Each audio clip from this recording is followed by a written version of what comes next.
I purposely chose this slide to try and be provocative. And I've had a bee in my bonnet, not that I own a bonnet, but I'm talking figuratively, of course, about this issue for some time.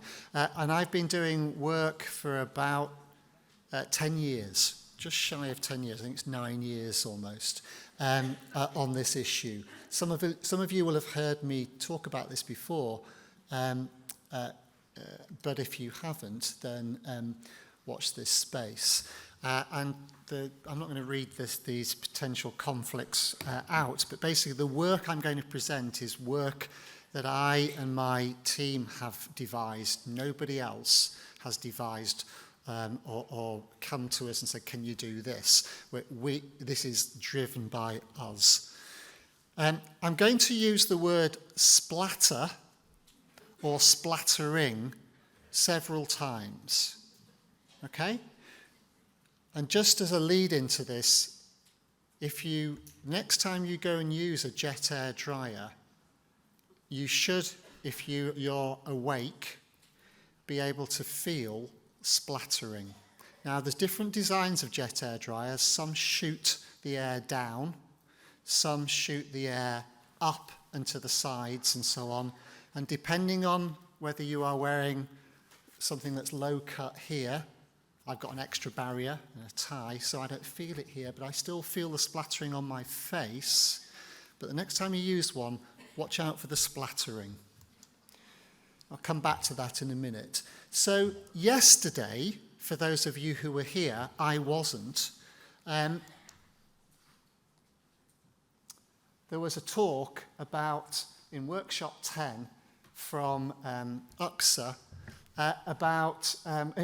from Health and Safety Executive about coughs. And the comment was, and this is from the abstract on the website, viable virus spread up to 2 meters from the origin of the cough outwards in a cloud. That's a cough. Right? Remember this poster? Catch it, bin it, kill it. We'll come back to that in a minute. Cough. Roughly 60 miles an hour the air goes. Sneeze, about 100 miles an hour. A jet, about 400 miles an hour. Jet air dryers are called jet air dryers because of the resemblance of the speed of the air emitting from them relative to a jet. I just showed you the data about a cough and 2 meters. I didn't show you the data, I showed you the statement. So these are some studies, and I'm going to show you some data from each of these briefly. And these represent, as I've already said to you, about 10 years worth of work. There's one additional study which I'll come to in a minute. But essentially, we started off and we did some work to try and simply quantify and compare the amount of splattering that occurs during hand drying, whether you're drying with paper towels, whether you're drying with a warm air dryer, you know, those that basically don't work and you just get bored and you just go off and just dry your hands on your skirt or your trousers, or a jet air dryer. And those are the relative numbers in terms of simply what you can see, droplets, if you coat your hands in black paint, for example, or feel on a mannequin, or wearing a Tyvek suit and then count them afterwards. This is a jet air dryer, and you can see the degree of splattering to the sides of this particular jet air dryer, and this is because someone has dipped their hands into black watercolour paint, shaken them off, then gone to dry their hands, and then you just say it's a way of visualising the degree of splatter. And essentially when you do that, these are the distances that we can see the splattering. So this is big droplets, not the small ones, not the tiny ones, not the ones that go into the air and remain aerosolized. Remember, we're all attuned to that at the moment. We'll come back to the small droplets in a bit. that's the degree of splattering that we measured in comparator experiments associated with paper hand towels. So you're going to get some splattering, obviously, but quite a lot less. So we did a study in 3 countries, in 3 hospitals, one in France, one in Italy, and one in the UK in Leeds. And we basically switched the mode of hand drying in a toilet washroom, switched it from paper towels to jet air dryers and back, and reversed that in 2 washrooms. We were studying 2 washrooms in each of those 3 hospitals. And we did it, you can see the time periods there. And what we found was a lot more contamination, just with anything, any bacteria. And you can see the counts at the top and highly significant difference there associated with the washrooms when a jet air dryer was being used, as opposed to when a paper towels were the only method of hand drying. We found significant differences in the UK in terms of Staph aureus, MSSA, but also MRSA as well. We found significant differences in 2 countries' worth of washrooms in respect of ESBLs and or enterococci as well. Okay, so that's the splattering and actually going down to bug level and counting and comparing the numbers. And essentially, the blue, what are they, diamonds, are the bacterial counts of what we found in the environment associated when paper towels were in use, and the orange squares are comparator data for when jet air dryers were in use. And you can see the data across the 3 different pairs of washrooms in each of the 3 countries. And whilst there's some differences between countries in terms of how much contamination was present in the environment, probably secondary to the frequency with which the washrooms, toilets were being used, the orange squares are always up at the top versus the blue diamonds at the bottom. So jet air dryer contamination compared with paper towel contamination. So I think that's fairly clear cut from the experiments we've done, and I've had to go through them fairly briefly. But does what happens in the washroom stay in the washroom? Yeah? Well, the answer is no. And the study I'm just going to show you very briefly, we published in March 2021. Yes, it was possible to publish something not directly about SARS-CoV-2 in March 2021. And these are the Altrometrics, which are, and I'm not really an Altrometrics expert at all, but I understand this is quite a big number, and it puts you in the top 5% of all research outputs, according to this journal, which, what was this? This was Itchy, I think this was. So quite a few people got interested in this, probably because of the timing of the research. And essentially what we did is that we followed individuals who dried their hands, but these were hands that had been contaminated with a bacteriophage, harmless bacteriophage.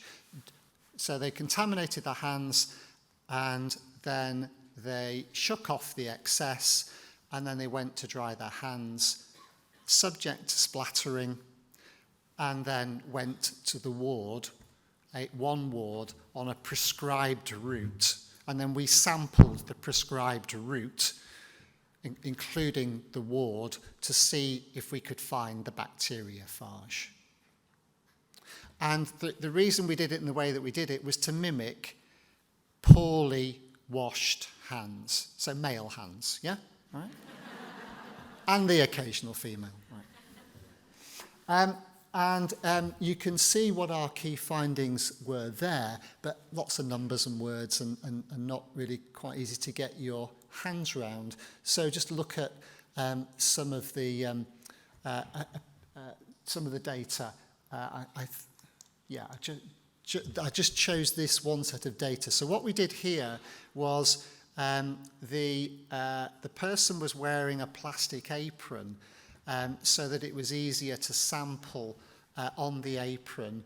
It meant that if we then got them to cross their arms and then sit on a chair, we could look for evidence of transfer from the splattering that had happened onto their apron and transfer of phage onto the chair handles. We also got them to dangle a stethoscope, because that is the main purpose of the stethoscope, to dangle it round the neck onto the apron, and then to see if there'd been contamination of the stethoscope.